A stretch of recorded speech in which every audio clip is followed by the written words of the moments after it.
소소한 듯하지만 결코 소소하지 않은 문제를 연구해보는 소소한 문제 연구소 시간입니다. 지난주에 이어서 송태인 작가님 그리고 멜로디 씨 함께하고 계신데요. 지난주에 아프리카 얘기를 다 못해서 오늘 한 주 더 연장전입니다. 지난 시간에는 우리가 일반적으로 갖고 있는 아프리카에 대한 오해들에 대해서 주로 알아봤는데 작가님, 지금 이 코너의 주인공은 작가님이시니까 오늘은 어떤 이야기를 해주실 건가요? 네, 오늘 주제는 우분투 아프리카라고 한번 잡아봤습니다. 우분투 아프리카? 와간다 아프리카 아니고? 와간다는 아니고요. 이번에 한아프리카 정상회의 때 네. 윤석열 대통령께서 그 환영사 할 때 썼던 말이기도 한데 남부아프리카 지방에서 우분투라는 단어는 당신이 있기 때문에 내가 있을 수 있다. 그러니까 서로 함께 같이 살자, 공동체 이런 걸 강조하는 단어인데요.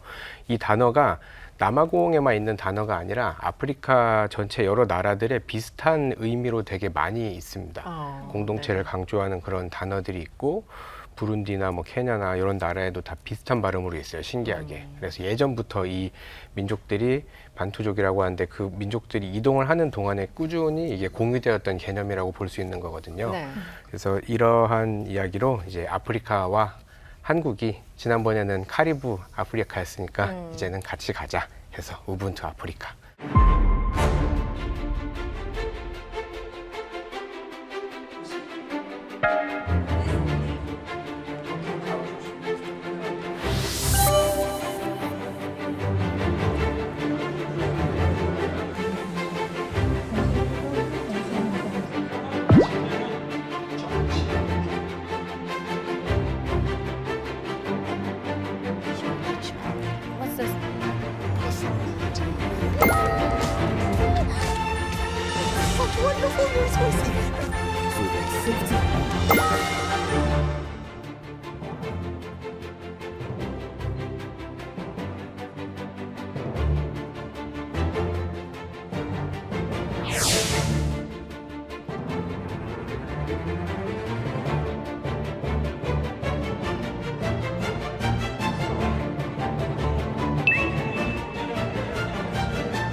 한 아프리카 정상회의가 열렸죠. 그래서 뭐 차량 통제도 이루어지고 많은 기사들이 있었습니다. 그런데 구체적으로 워낙 이제 아프리카 많은 나라들이 있기 때문에 누가 왔는지 또 어떤 얘기를 나눴는지 참 얘기가 좀 방대하기도 합니다.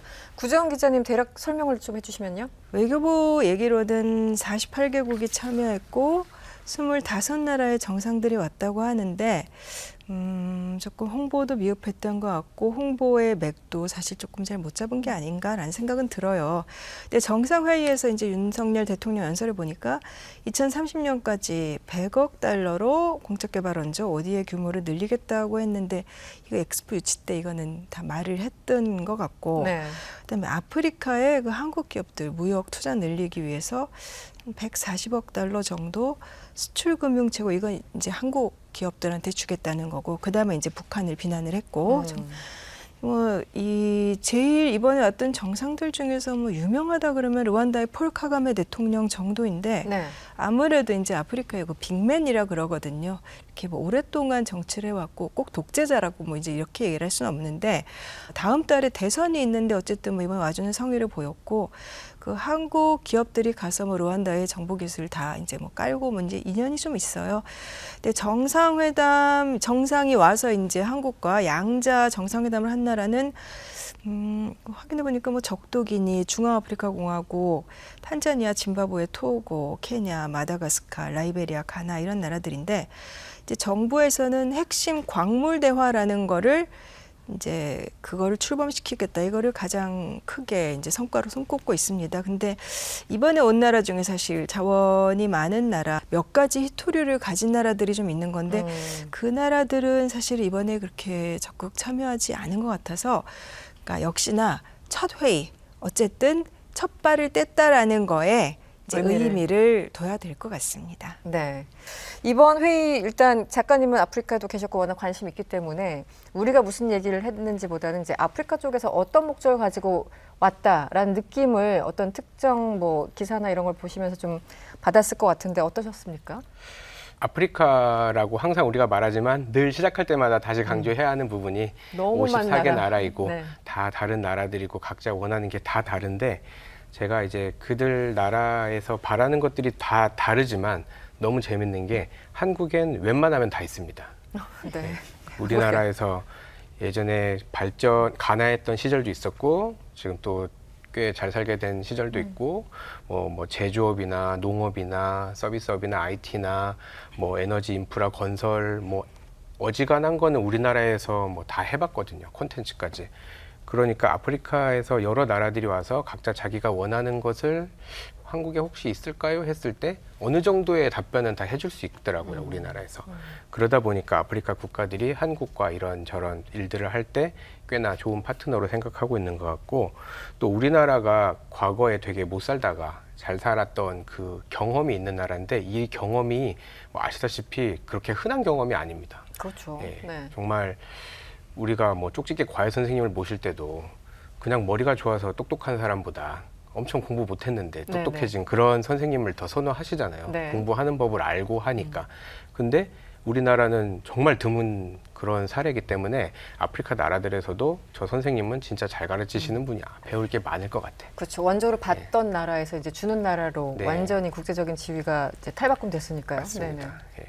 그래서 이제 그런 것들을 우리나라에 와서 이야기를 많이 하고 있는 것 같고 또 이런 저런 아직 사실 교류의 절대적인 그 숫자는 정말 미미합니다. 무역 네. 액수나 뭐 그렇지만 이렇게 외국에 나가 보면은 좀 약간 좀 못 사는 나라에 나가 보면 느끼는 게 그 나라의 그 권력자들이랑 가까워지면 일이 좀 쉽게 통하는 경우가 있는 걸 보거든요. 네.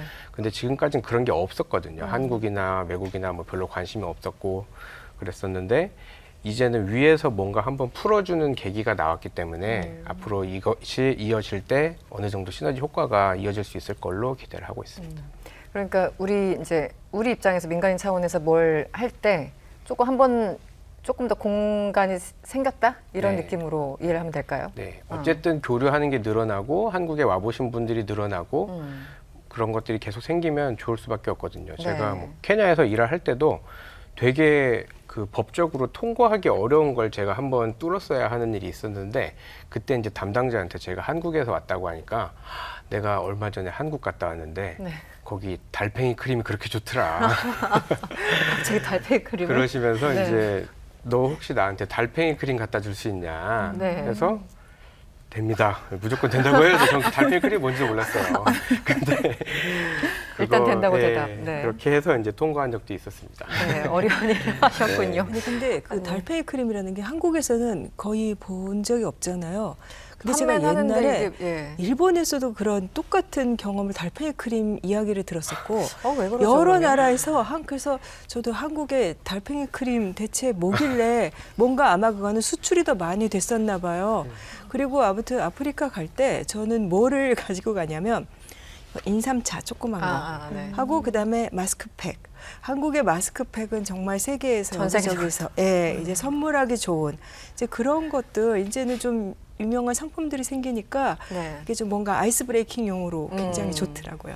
그 달팽이 크림 종주국이 아닌데, 예, 말씀하시죠. 달팽이 크림을 제가 봤을 때 이제 요즘 K-뷰티가 네. 그 미국 쪽으로 아니고 이제 아프리카에서 엄청 발전됐어요, 요즘은. 그리고 약간 K-뷰티, 뭐 K-팝도 이제 나이지리아, 가나에 인기가 엄청 많아졌어요, 네. 요즘은. 그래서 저도 이제 한국에 살고 있으니까 그 K-팝 들으면도 요즘 약간 아프로빗도 나오긴 해요. 그래서 그건 너무 신기해요. 그 여러분은 참석한 이 나라들 중에 좀 관심 있게 본 나라가 어디 있었습니까? 저는 좀 약간 내용이 나올 것 같아서 좀 기다렸는데 별 내용이 나오지 않아서 아쉬웠던 나라는 방금 전에 선배님 언급했던 루안다였어요. 왜냐하면 루안다는 진짜 한번 끝까지 갔잖아요. 네네. 지금 이렇게 경제 발전한 데 있어서는 가게마 대통령이 뭘 했냐면 다 컴퓨터를 깔아가지고 아이들이 좀 약간 프로그래밍을 배울 수 있게끔 엄청 거기다가 어린이를 했는데 거기 이제 결과가 나왔는데 네. 그걸 이제 우리는 이제 한국을 모방했다고 했는데 거기에다가 또 좀 약간 그 새마을 운동까지 또 나왔어요.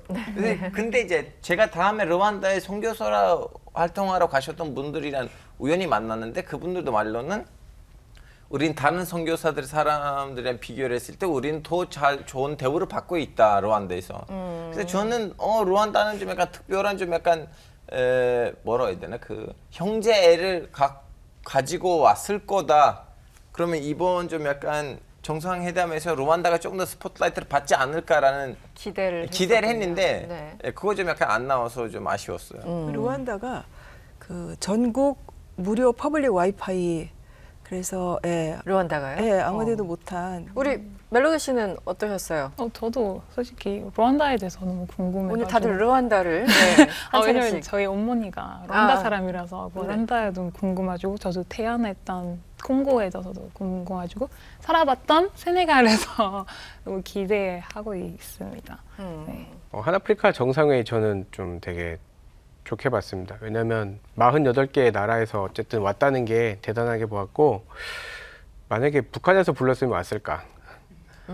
한국이 이만큼 성장했구나. 정말 글로벌 리더의 나라로 이렇게 좀 가고 싶어 하는 모습이 보이는구나. 그래서 이제 되게 좋았었는데 아마 그분들도 좋았을 거예요. 왜냐하면 한국에 제가 예전에 한국에 작은 행사가 있어가지고 오신 케냐 분들 2분을 제가 잠깐 모시고 다닌 적이 있는데 롯데월드 타워도 가고 어디 고척돔도 가고 막 식사도 같이 하고 그러면서 즐겁게 보내드렸었는데 네. 그땐 되게 막 수수하시고 그냥 동네 형님 같았어요. 그래서 제가 그분들 귀국하시고 나중에 다시 케냐에 갔는데 저한테 이제 자기 집 놀러 오라는 거예요. 송 그때 너무 고마웠어 하면서 이제 그래서 그분들 집에 갔는데 성에 사시는 거예요. 막 거대한 성 같은 막 저택에 사시면서 네. 차고에 막 슈퍼카 있고 알고 보니 재벌이었군요. 엄청 돈 많으신 분들이었고 네. 막 그 나라에서 꽤나 높으신 분들이더라고요. 혹시 그래서 연락 줘. 그래서 한국에 오신 분들이 저는 이게 좀 되게 아쉬운 게 우리나라 분들이 야, 뭐 아프리카 뭐 가난한 나라랑 가까워져 봤자 뭐 좋을 게 있냐. 지금 뭐 물론 아주 일부의 생각입니다. 네네.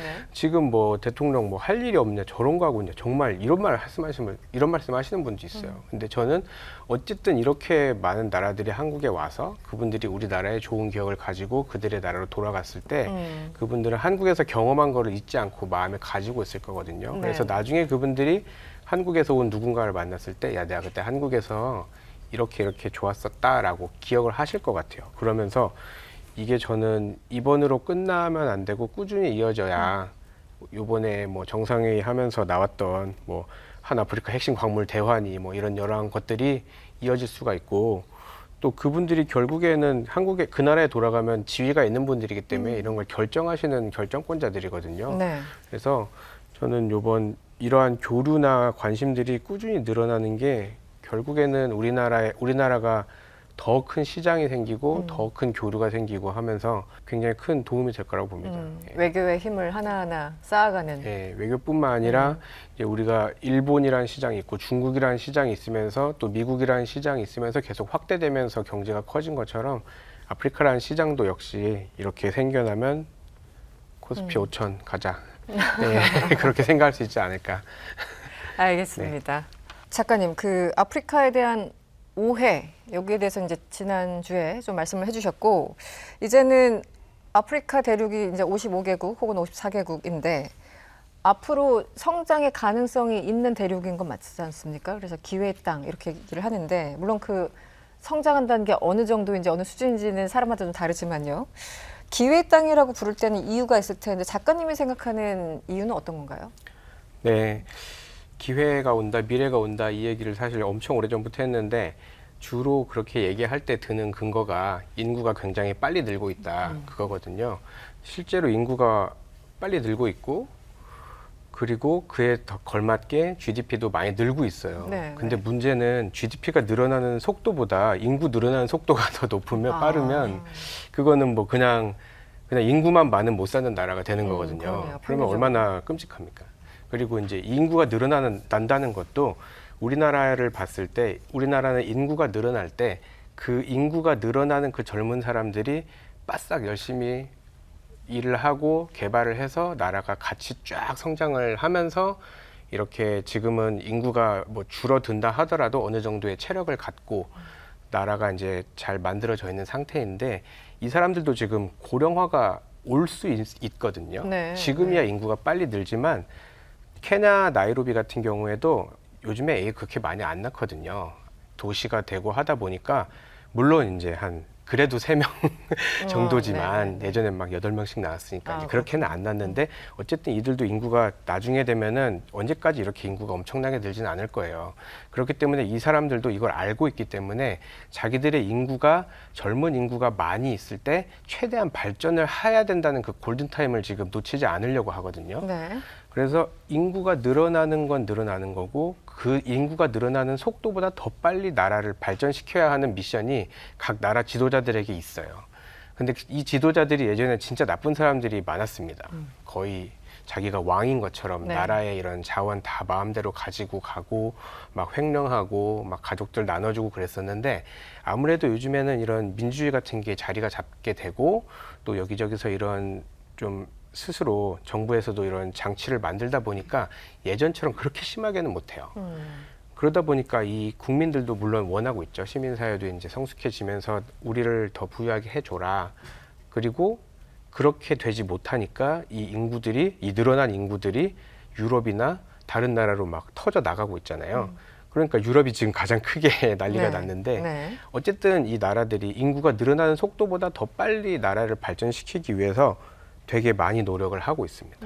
그러다 보니 기회가 생기는 거고 그 기회를 잡기 위해서 미국이나 일본이나 뭐 중국이나 여러 나라들이 우리가 너희 도와줄게 해서 이제 선점하는 거죠. 나이지리아 같은 경우 이제 우리나라도 진출하고 하는데 인구는 엄청 많고 네. 성장 속도도 되게 빠른데 너무 석유 한쪽에 이제 몰아져서 경제가 발전된 경우가 있고 이제 남아공 같은 경우는 여러 가지 산업이 많이 발달하고 있는데 여기도 좀 나라 안에 갈등적인 요소들이 조금 많이 있긴 합니다. 네. 그래서 주로 접근할 때 이렇게 한 나라도 접근하지만 그 지역권으로 묶어서 접근하는 경우가 많거든요. 동아프리카 지역, 뭐 서아프리카 지역. 네네. 그 나라들도 일일이 하나하나 이렇게 접근하기보다 묶어서 접근하면 우리랑 더 얘기하기 편하니까 그렇게 얘기하곤 합니다. 네. 아프리카에서 제일 잘 살고 제일 발전한 나라는 보츠와나예요. 보츠와나. 예, 나이지리아는 이제 자원이 많고 인구가 많고 성장 가도를 나이지리아는 이제 완전 본 궤도에 들어선 것 같고 이집트는 뭐 북아프리카니까 조금 얘기가 다르고 정치적으로나 경제적으로나 언제나 잠재력은 있지만 그러니까 인구가 많으니까 그래서 그 좀 정체되어 있는 것 같고 이제 남아공은 여러 가지 요인들 정치적인 요인들이 또 있는데 보츠와나는 확실하게 이제 개도국에서 저기 빈국의 지위는 완전히 벗어나서 그렇군요. 네. 보츠와나는 사실 그 한국이 옛날에 개발경제학 교과서에 등장하는 사례였으면 그 90년대 후반, 2000년대 이후로는 다 보츠와나예요. 그렇습니까? 예, 보츠와나는 뭐 이제는 거의 그 연간 1인당 GDP가 뭐 2만 달러 이상이고 그래서 이제 보츠와나는 아예 그냥 다른 빈국 기준 자체가 아니에요. 이제 넘어가서 저 보츠와나 갔는데 보츠와나 사람들은 우리 아프리카 사람으로 보지 말라는 그런 보츠와나가 시선이 그래서 보츠와나 같은 경우가 예전에 독립했을 때 네. 대학 졸업한 사람이 22명이었대요. 근데 이게 사례가 그 왜 국가는 왜 실패하는가 우리나라에서 한참 많이 팔렸던 네. 그런 데런 에스몰로 책에 이런 데서 보츠와나 항목만 엄청나게 길어요. 근데 보츠와나는 유엔에서도 너무나 많이 연구를 하고 뭐가 달랐나 다른 주변 나라들보다 다이아몬드가 많이 있긴 하지만 역시 좀 많이 서방 기업들 들어가 있고 했었는데 원래 옛날부터 부족들 간의 민주적인 전통 이런 것들이 있었다. 그리고 그것들이 결국은 이제 영국 식민 세력이 왔을 때 이거를 부족장들이 회의를 해가지고 그 유명한 얘기예요.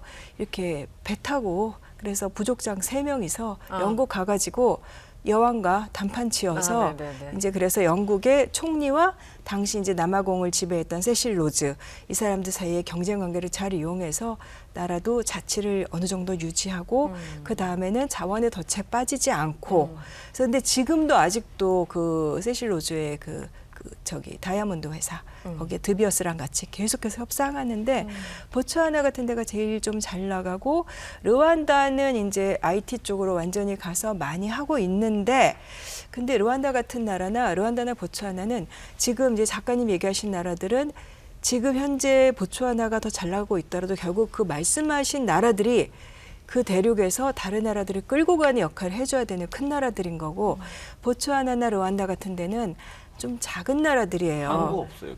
예, 뭐가 그러니까 없어요? 한국. 예, 한국가 내륙 국가고 아. 그다음에 그래서 결국은 나이지리아나 남아공이나 그다음에 이제 케냐나 이 나라들이 잘 해주면서 주변에 다 같이 예를 들면 아시아에서도 일본이 끌고 가고 아시아의 4마리 용이 쫙 올라가고 이런 것처럼 그런 구도가 만들어지는 게 제일 중요한데 이제 그 부분을 많이 기대를 하는 거죠. 그 나라들에. 알겠습니다. 멜로디 씨는 그 유년 시절 뭐 아프리카, 프랑스 왔다 갔다 왕래가 좀 있었고 살아보기도 하셨을 텐데 거기에 어떤 뭐라고 할까요? 청년층 파워? 네. 그 나라별로 이게 청년층의 목소리가 센 데도 있고 아니면 전혀 먹히지 않는 곳이 있고 네. 뭐 여러 가지 이제 문화가 있잖아요. 모든 얘기를 다 할 수는 없겠지만 네. 직접 경험하거나 아니면 친구들을 네. 통해서 전해드린 바에 따르면 어떻습니까? 이 청년층의 파워? 제가 세네갈에 살고 있을 때 저 고등학교 때 있었어요. 네. 그래서 그때는 우리 학교는 약간 제 입술로 말하는 게 좀 그런데 약간 부자들 많이 좀 다니는 사립학교 뭐 이런 데인가요? 저런 학교 있었어요. 그래서 거기 다녔던 세네갈 사람들이 거의 다 나중에 뭐 변호사, 의사 이렇게 국가에 일하는 될 걸 사람들이 있거든요. 근데 그 사람들이 아마 그때 고등학교이니까 뭐 나라를 이렇게 이제 살리자 이런 마음보다 그럼 놀자 이런 느낌이 있긴 있었는데 근데 지금 아직 연락하고 있어요. 그래서 네. 지금 부모님 세요. 약간 그 교육, 약간 너무 교육열이나 이런 것들 너무 세요. 약간 너는 의사 돼야 돼요. 너는 약간 국가에 일해야 돼요. 이렇게 세니까 그런 잘 놀았던 애들이 이제는 공부 잘하고 있고 그리고 비슷하네요. 네. 금수저, 흑수저 나오는 겁니까 또? 맞아요. 지금은 아마 약간 좀 있다가 저 약간 뭐 미니스터, 뭐 엠바사더 저 이런 쪽으로 일을 곧 할 것 같아요. 근데 문제는 저 약간 이제 정신 차리긴 하는데요. 네. 근데 문제는 항상 그 자리를 잡히는 순간 나라를 도와주는 게 보다 약간 자기 가족 그리고 본인의 사적인 이익. 그죠. 네네. 그 나만의 생각하게 되고 그래서 아무리 우리나라 도와주고 싶다 이런 마음 처음 생기는데 근데 언제인지 잘 모르겠는데 쌀쌀 사라지고 있는 것 같아요.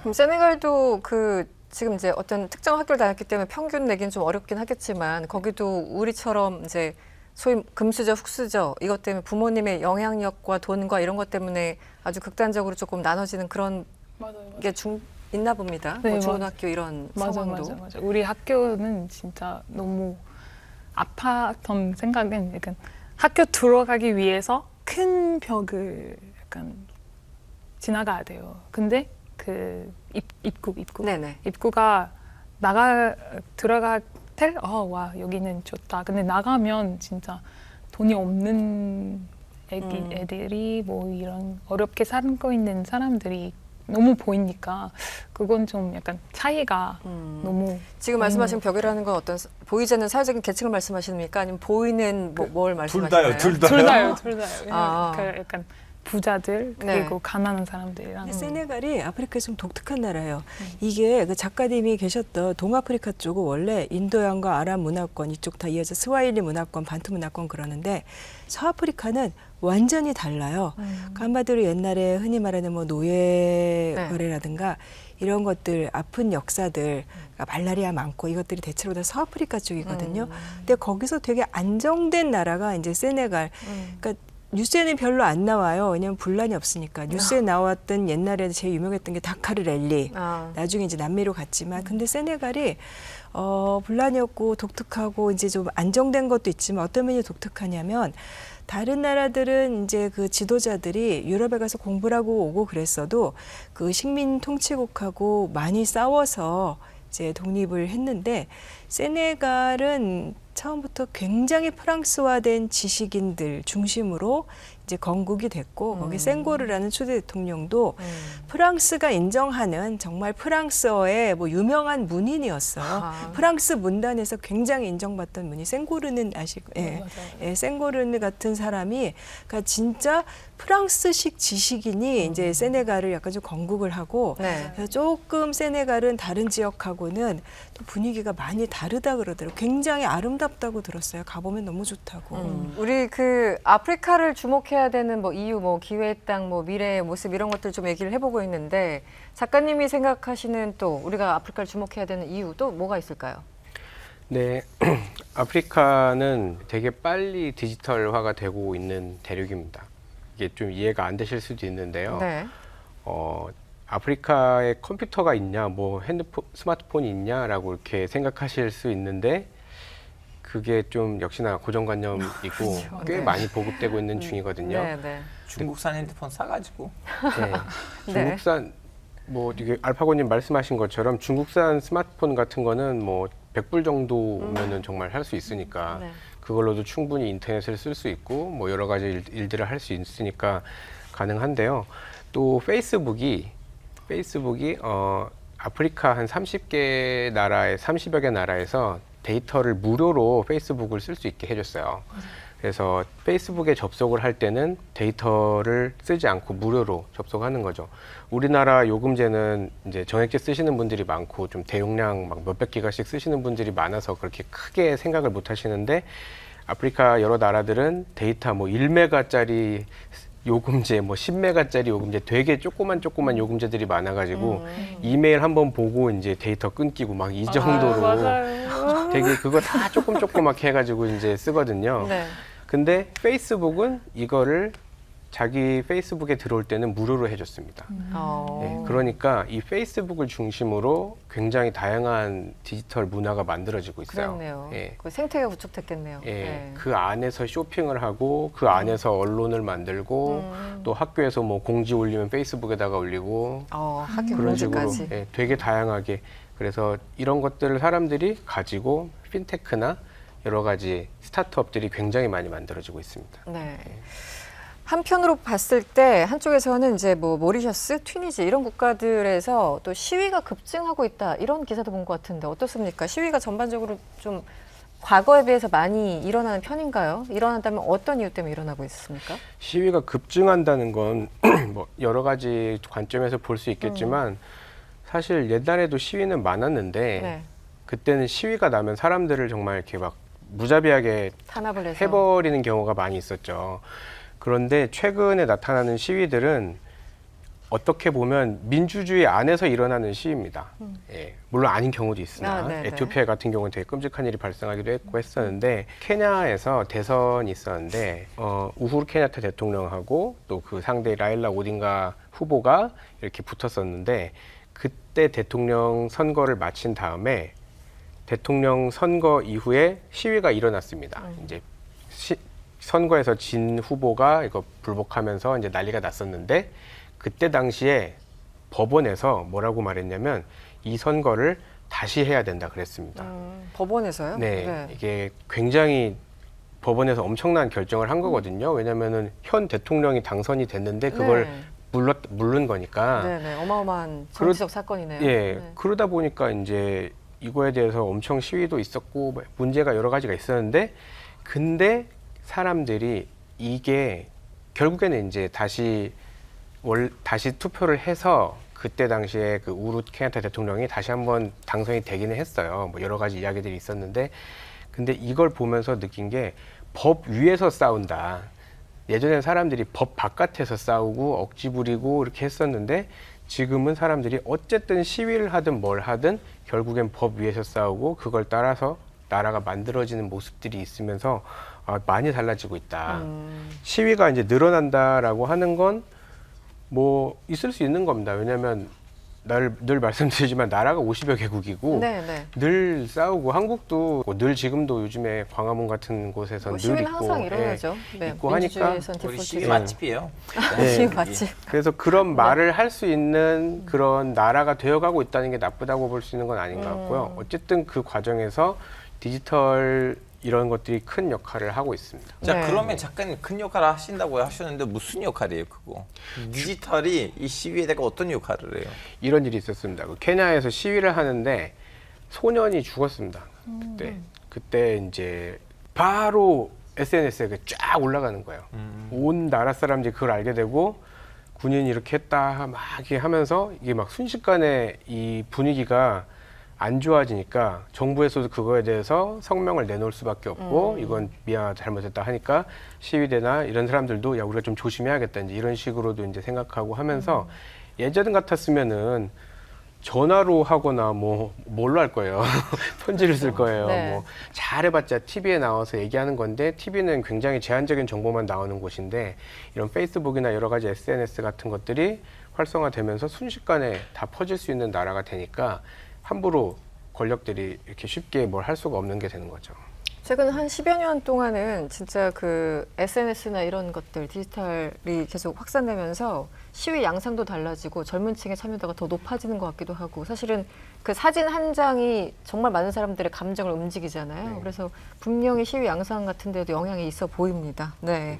저는 요새 아프리카에서 살짝 굉장히 관심 갖고 있는 게 이 남아공 아까 작가님도 얘기를 해주셨지만 이 남아공의 그 넬슨 만델라의 그 아프리카 국민회의 아프리카에서는 정말 빼놓을 수 없는 정치 집단이죠. 진짜 유서 깊은. 네. 근데 이게 남아공이 독특하게도 대통령 직선제가 아니에요. 그러니까 그게 네. 직선제가 아니라 의회에 의원들을 국민들이 뽑고 그 다음에는 대통령을 의원들이 뽑아요. 사실은 그거는 의원 내각제, 그러니까 내각 책임제 네네. 총리제 국가에서나 있는 일인데 아프리카가 그러니까 남아공이 그걸 하고 있거든요. 이제 94년에 이제 남아공이 이제 흑인 정권이 출범을 했죠. ANC 정권이. 그리고 지금 올해가 30년이 됐어요. 근데 그래서 그 30년 동안에 내내 한 정당이 집권을 했던 거예요. 그러면 사실 옛날에 흑인들이 탄압받고 이랬던 역사를 아는 사람들은 이 만델라와 그 ANC의 정통성, 굉장히 힘겨운 투쟁가 이걸 알지만 다 이미 한 세대 전의 일이 되어버린 거예요.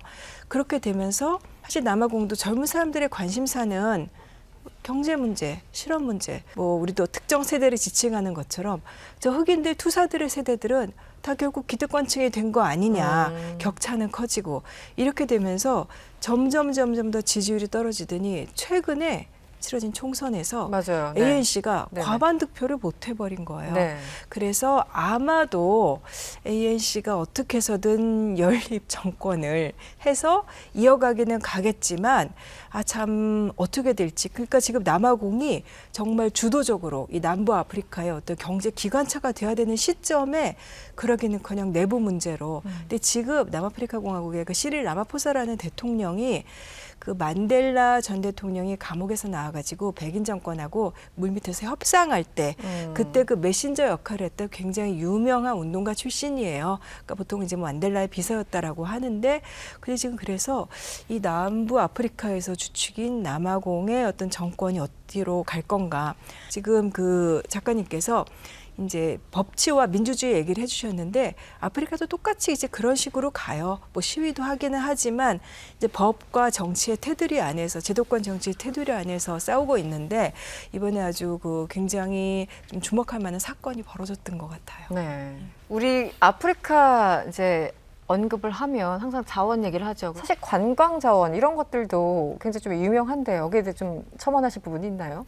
네, 아프리카는 관광이라고 하면 가장 먼저 이렇게 자연을 떠올리시잖아요. 사파리나 아니면은 이런 거대한 빅토리아 폭포 그런 것도 킬리만자로. 있고 킬리만자로 네. 그런 것도 있고 그래서 자연이 되게 잘 보존되어 있고 동물이나 그런 것들이 많이 있다라고 잘 알려져 있습니다. 실제로 뭐 케냐 GDP의 한 10% 정도가 관광 수입일 정도로 10%. 높고 네.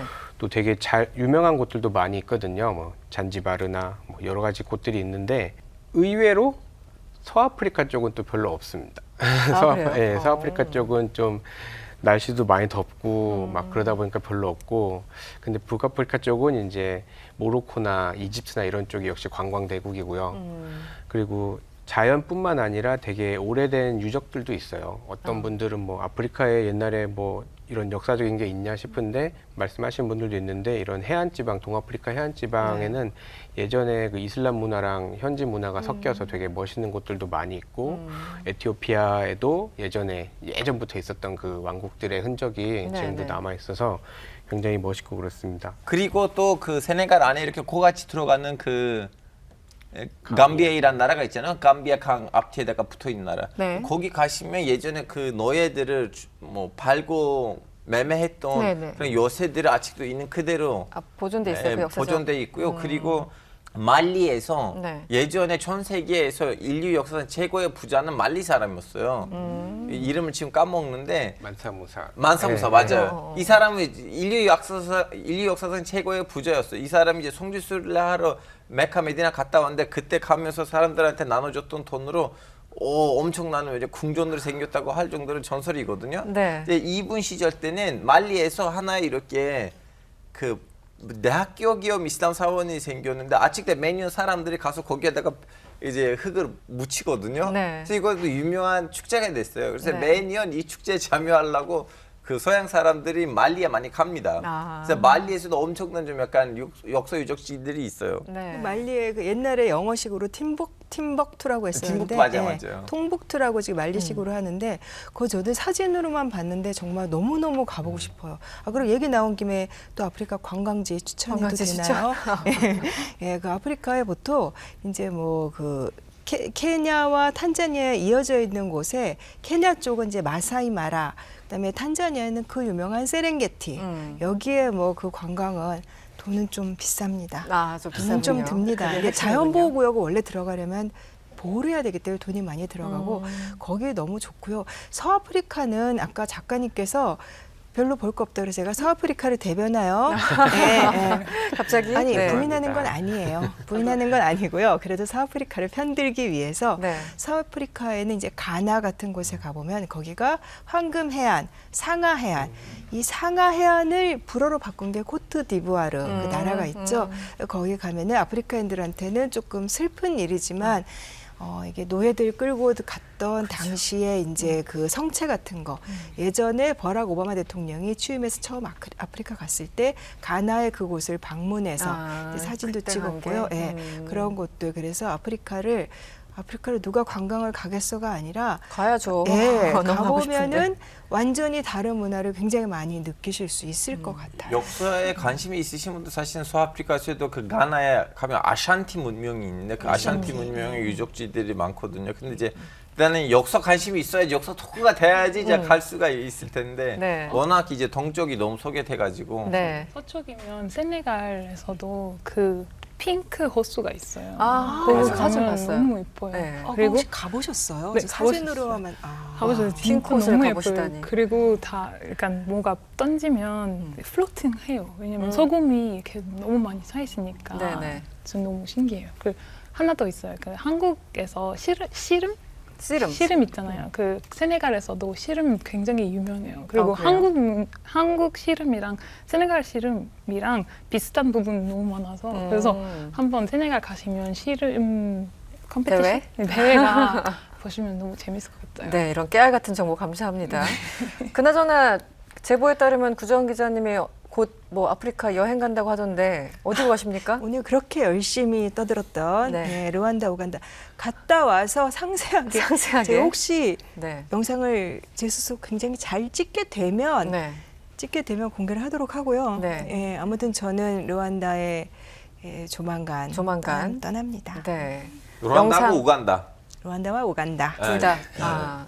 많은 영상 기대합니다. 아우, 화이팅입니다. 부담인데요. 굉장히 부담인데요. 네, 지난주에 이어서 이번 주 저희 아프리카에 대해서 다뤄봤습니다. 여러분들의 호기심을 충분히 자극했는지 궁금합니다.